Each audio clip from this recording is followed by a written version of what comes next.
Lawrence Mooney, he's as funny as a funeral. I'd rather take a vipper snippet through my ballsack than have to sit through an hour of that disgusting, lowbrow nonsense. No stars. Lawrence Mooney, also known as the Moonman, welcome to our very first ever Comedy Legends with Bevo.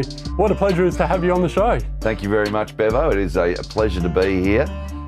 We are recording this in the morning. It's not too early though, so... Yeah, I made it a little bit later for you, so you can sleep in a little bit, mate. So. I've actually really got into that fringe kind of way of life, where late nights and later mornings. So, yes. Yeah, having left breakfast radio, I'm starting to get my sleep patterns back to the nocturnal animal that I am. Hey, last Saturday night I was there for your show Beauty at the Adelaide Fringe. Great show, we'll talk about it in a moment, but how good it was. I could see the smile on your face as well to be back performing live again. Oh yeah, live is just such a tonic. You know, you get out there, you've got that immediate rapport with the audience. You know, there's two results in comedy, Bevo. They laugh or they don't. And just to be hit with that wave of laughter from an appreciative audience is absolute magic, and it, you know, puts you on a high for the rest of the night. And being back here in Adelaide is great too. The last time I was here was 2020, and then 2021 didn't happen.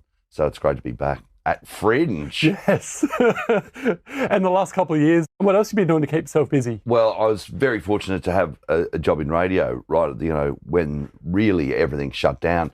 The last show I did here in 2020 was the Sunday before congregations or audiences were closed down.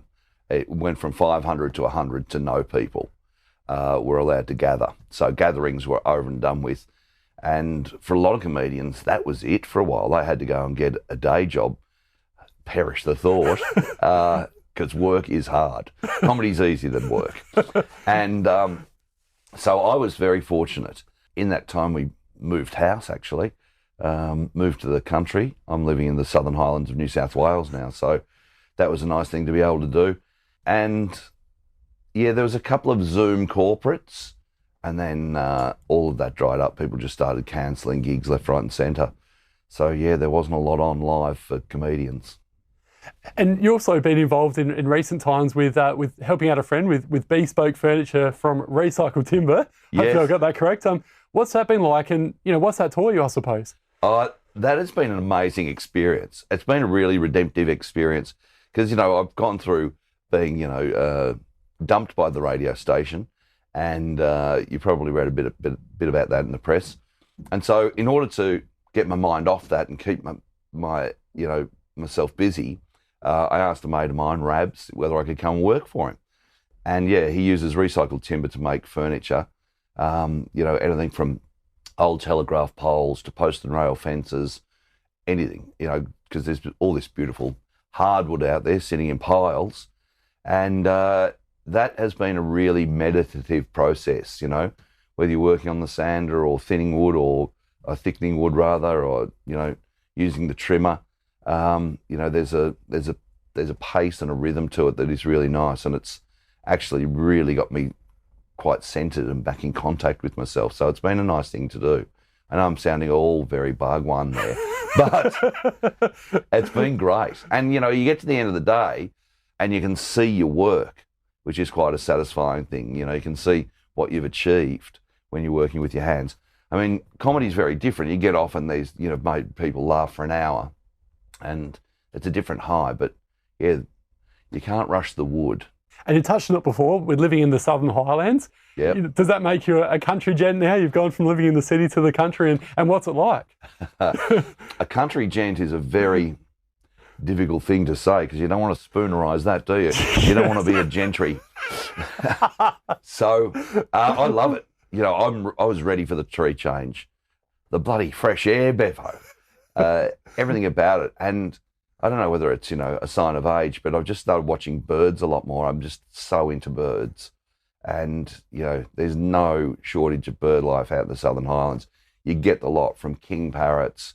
I saved a kookaburra. I reckon kookaburra's really a very intelligent bird, because I could hear this squawking and the dog was barking, and I went outside and this baby kookaburra was sitting up on top of the bin, and it just screamed at me. It was the loudest thing to, make me go away. So I put out some dog food, put the bins together, and it jumped down, and so it was saved. And I came out and there was all these peck marks in the dog food, and the bird had gone. I saw it on the clothesline, and then its mother came down and it flew off with its mother. That bird follows my car up the driveway every day. It's like escorts me. Wow. And just looks at me like, yeah, you're the one. It is amazing. That is an amazing story. So they're super intelligent, obviously. Then I as well. reckon, or very loyal, or got great memories. I'm not too sure what, but they tend to live in the same kind of area. They will, take on a garden, and they have a lifespan of 11 years. So Cookie, as my daughter has called it, Cookie the Kookaburra, is going to be with us for a while. Yeah. That's wonderful. Now we better get to your show, Beauty. And I was there on Saturday night, as I mentioned, and it was rude, absolutely, isn't it, Bevo? it was brilliant. I must admit though, you mentioned before your daughter, and when your daughter and wife see some of your shows and your family and maybe grandma or others, do they sort of go, oh, this is a bit cringy? And what's the feeling like when they see your show? And yeah, tell us more about it, because you do go into all sorts of things like pubic hairs and anal and yeah. I was confronting when you say anal, Bevo. Yeah. Well, I've got this obsession at the moment with politicians' anuses. And I blame it on the calibre of the political debate in this country. I'm saying basically any policy launch, any explanation, any apology, I'm so cynical now that I can't take it seriously. And so, yes, I mean, focusing on thinking about what the politicians' anuses would be like. And I can tell you that Barnaby Joyce's would just be a raggedy mess, because he's a beer and Corona guy. So just going back to when family come to see it, my family are very understanding and very forgiving, I've got to say. So that's a great thing. I've got a 22-year-old daughter. So sometimes when she's been to previous shows, she's like, wow, that's really embarrassing. I'm here with my boyfriend. But she's just fine with that now. She knows what to see, what to expect. And I suppose in a way, there's a persona up there too. It's not necessarily me.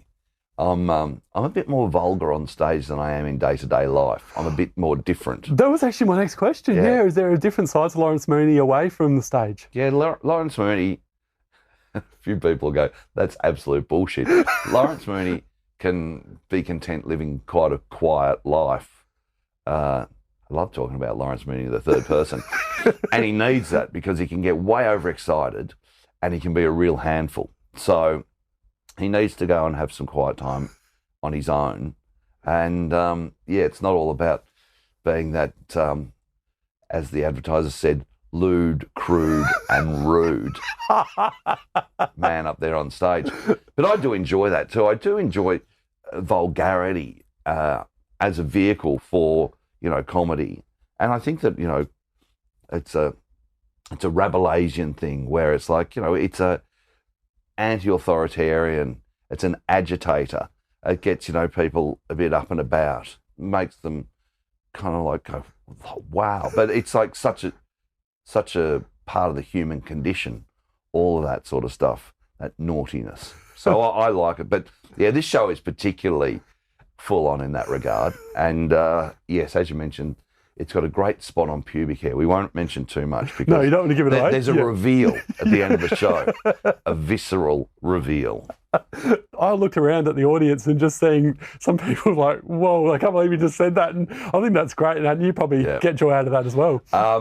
There's sometimes I get a little bit self-conscious when you look down into the front row and there's a mother with two daughters down there, and you think to yourself, why have they come along to this? They might have seen me on Dirty Laundry Live on the ABC, or they might have heard me on the radio, but it's a very different context, and you can just see the eyes.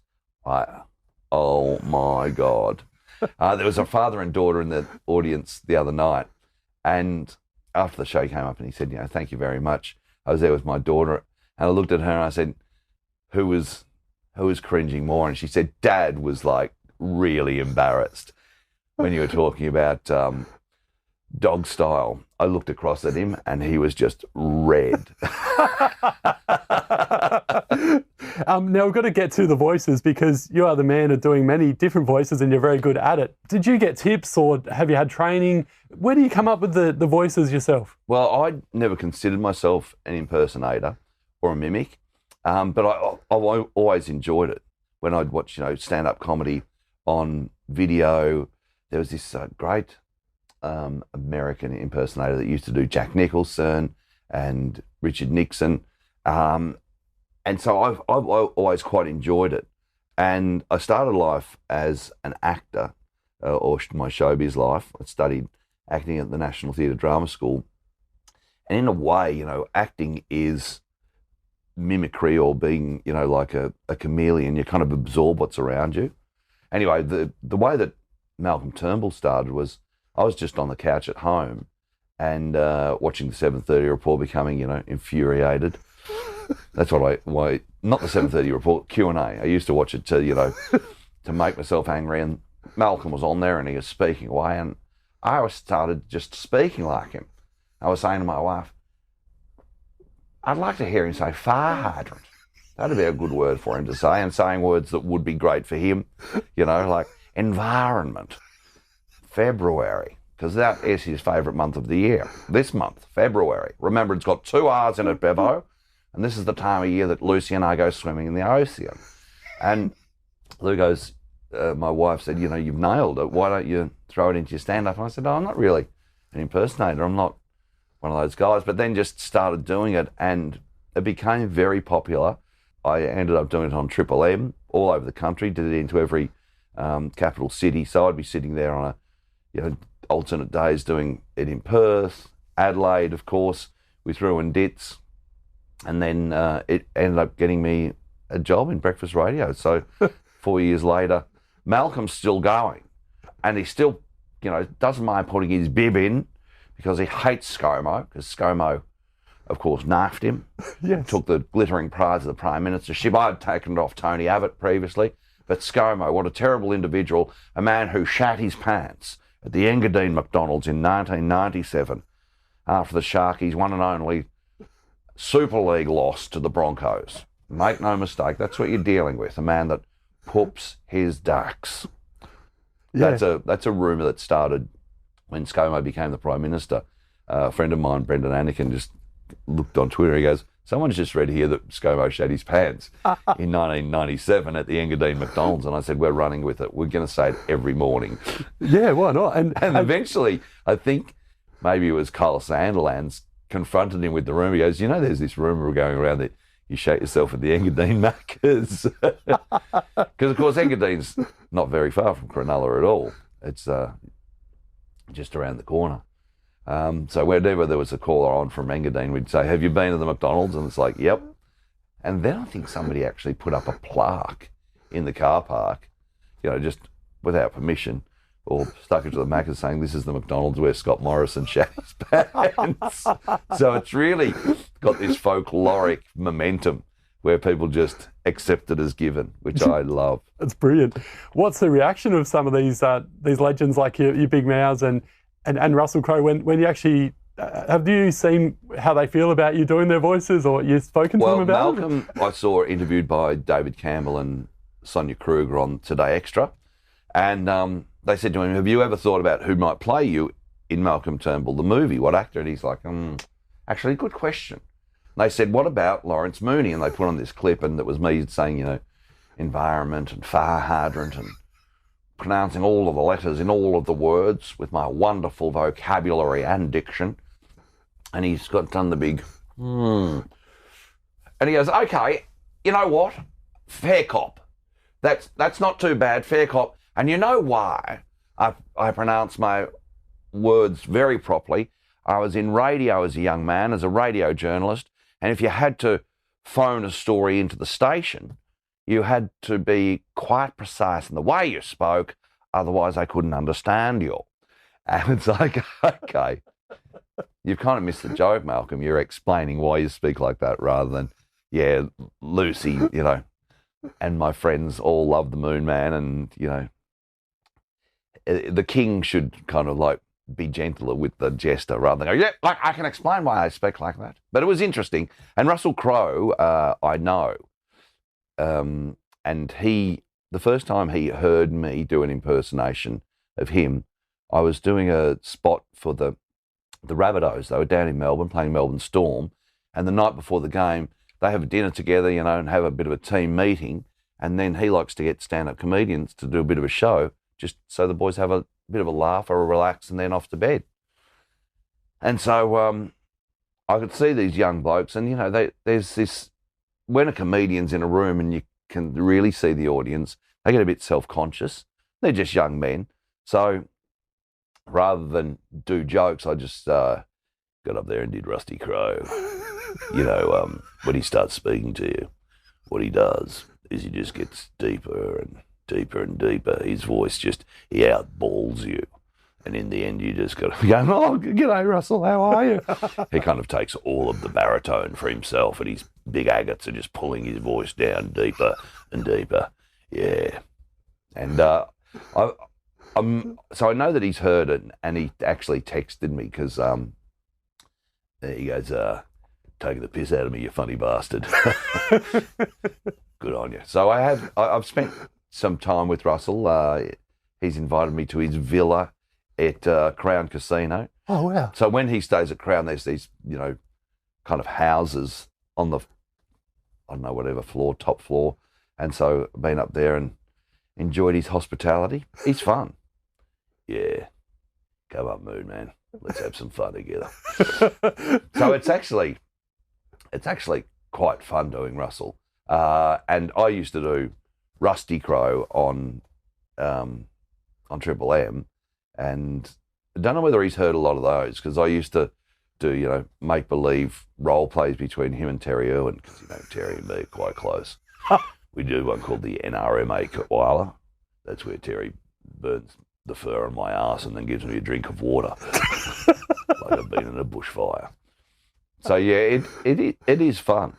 Yeah, and the one thing that I discovered doing Malcolm Turnbull, because I did a show called An Evening with Malcolm Turnbull. I was in the Factory in the Gardens in 2018, I think it was. And this is something that Barry Humphries discovered a long time ago through Dame Edna Everage. The character can say many things that you can't, because the character's different to you. And so, Malcolm can be up there talking about all sorts of different things, and it gives you a lot of license. There's a freedom with the character. It's lovely.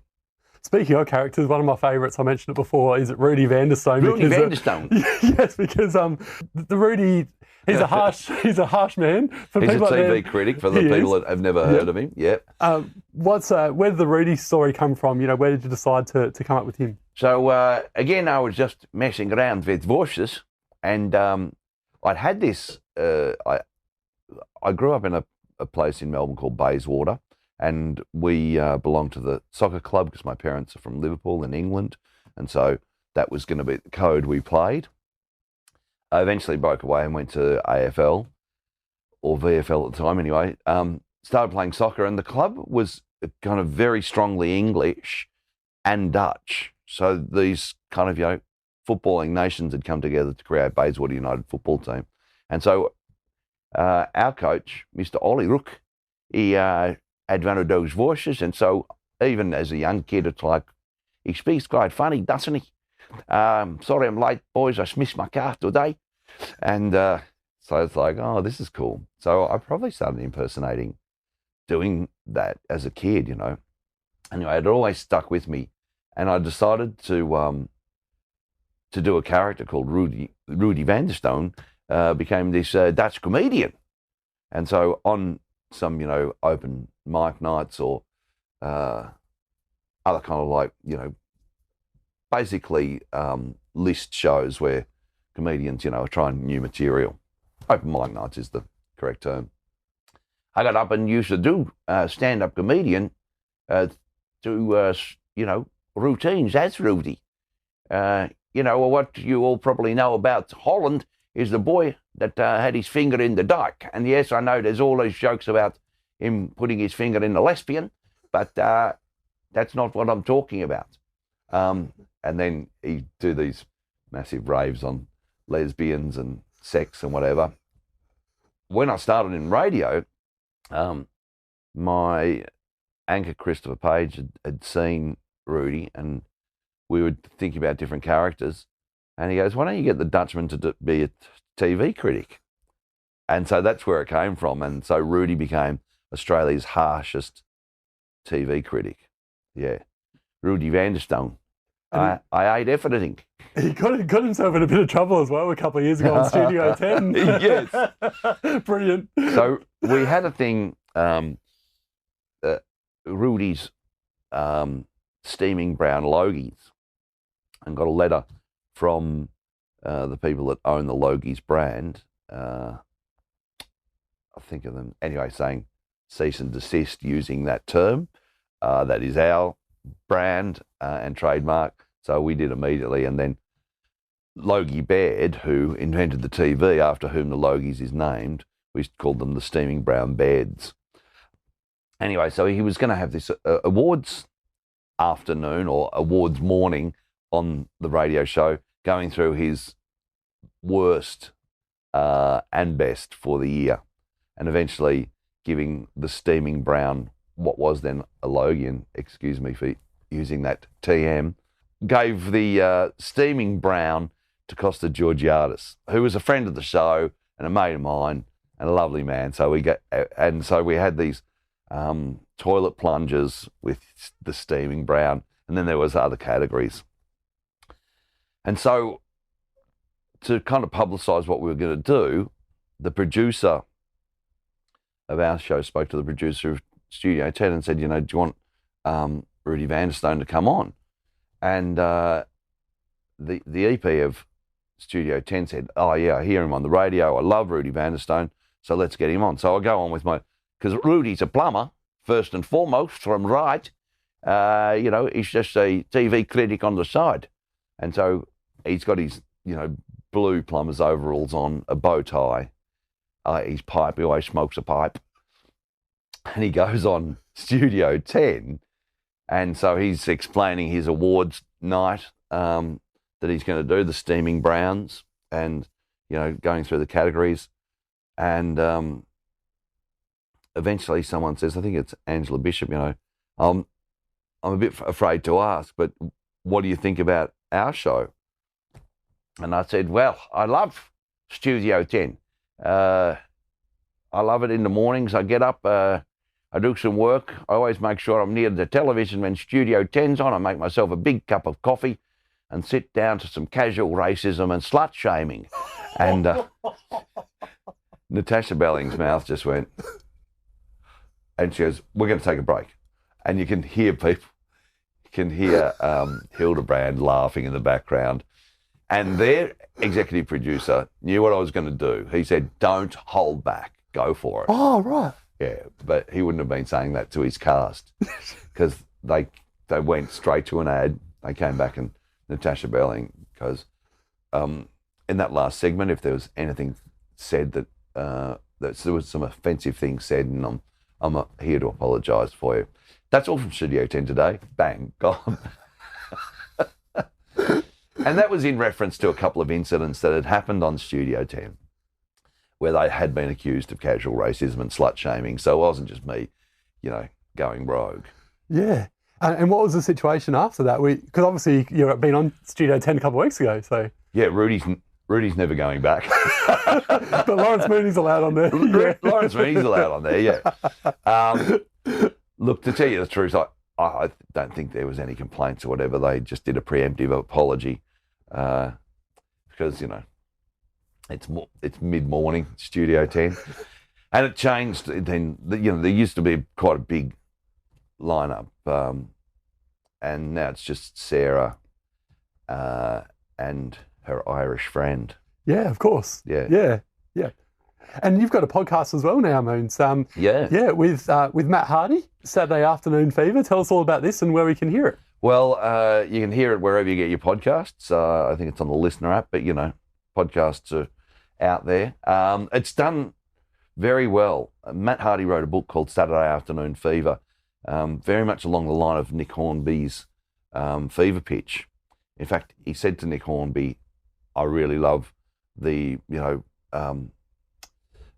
template of this book. Do you mind if I borrow it? And Nick Hornby said to him, you can go for your life, because I borrowed it from an American baseball book whose name escapes me. He said, just if it's a bestseller, acknowledge me in the, put me on the front cover or something. So basically Saturday Afternoon Fever is a tale of St Kilda tragic that has just gone through a lot of pain and always wanted to be on the other side of the boundary line, but wasn't ever good enough. And so it's about Matt's love of St Kilda Football Club, and also his growing up in the suburbs and all that kind of nostalgia and rites of passage. And so the podcast is him reading from the book, and then we just digress. If that is a thought starter, we just start talking about whatever it is that has excited us. And we've been surprised by the success of it. It's been, in the top 3 on Chartable in all football codes. Wow. Yeah, for the last year. So we started it probably this time last year, and there's 30 episodes up. We're just about to finish the book, and there's probably, another 11 episodes are going to end up being there. So it'll come to about 40 episodes. And then once the book's finished, we're going to be a bit lost, because it's like, what else do we do next? So that's going to transition into the Fever. So Saturday Afternoon Fever is just going to become the Fever. And whatever it is that we want to talk about that week, we're just going to present to one another and bang on about it. Because, there's a following. And it's interesting because it's a very strong AFL football following. But there's also people who have given us reviews saying, I don't know the rules, I don't know what football is, but you guys just have a wonderful chemistry, and I love the podcast, and it's very funny. So, yeah. Brilliant. Get into it. Saturday Afternoon Fever. Beautiful. With Matt Hardy and Lawrence Mooney. And before we let you go, Moons, I just wanted to ask you, the love for comedy, where it first began, was there like a John Candy or someone on TV that you idolised that made you want to, become a comedian? Yeah, and that was Dave Allen. Oh. So my dad, in fact, the whole family used to sit down and watch Dave Allen on the ABC. Our TV was locked onto the ABC because my parents were from England, It was our equivalent of the BBC. And very rarely did we go onto commercial stations. So it was all of that British comedy, Dad's Army, The Dick Emery Show, Fawlty Towers, early Monty Python's Flying Circus, and Dave Allen. And there was this guy telling anecdotes, sitting in his chair and always smoking a cigarette, and had a glass of scotch there. And I just loved it. But I didn't know that was stand-up comedy, but I wanted to be Dave Allen. And then I became, not the class clown, but I got laughs at school. And that was also a lightning moment. That's the flash in the head. It's like, yes. And it wasn't until probably a bit later that I went to start seeing stand-up comedy. In fact, it was in Melbourne at The Last Laugh. I went along and saw Richard Stubbs. He was the first comedian I ever saw. I remember Stubbs. And he tore the room apart. And it was like, oh my God. And it was just, he's standing there in the light with the microphone. I'm laughing my head off. He's talking about, going camping as a kid and spiders and mice. And it was just a revelation. And that's when I thought, that's what I want to do. And it wasn't until many years later, I was a bit of a late starter, Bevo. I started at 29. Stood up for the first time. And I was at drama school. I used to go to the Espy on Tuesday nights and watch Fleety and Judith Lucy, Anthony Morgan, The Empty Pockets, Andy Goodwin, and started doing comedy. And I was with a pretty good batch of comedians coming through. Dave Hughes, Rove McManus, Corinne Grant, Peter Hellier, myself, Will Anderson. Wow. Andrea Powell. It's like, it was a pretty strong lineup. Fleety's still there, of course, you know, and all that group. Steve Bedwell, who is one of the greats, and I'd love to see him do more stand-up. He's, you know, had some health issues in the last little bit, but it was just such a rich period of comedy, and I've been very lucky to be a part of it and have my slice of the cake too. And before we finish today, Beauty, give it a plug once again, Moons. Where can we see it, and how long is it going for? It's going to be on until the 20th, down at the Gardens. I'm at Babylon until the 28th, and then in March I'm at Umbrella Revolution. Spit it out.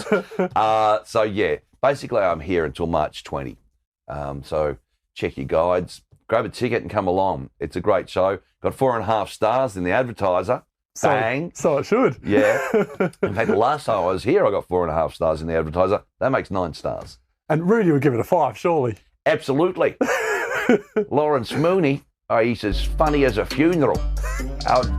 Go and spend your money on something else, like a kebab. I'd rather take a whippersnipper to my ball sack than have to sit through an hour of that disgusting, lowbrow nonsense. No stars. Oh, what a way to finish off with Lawrence Mooney. Thanks so much for joining us on Comedy Legends with Bevo.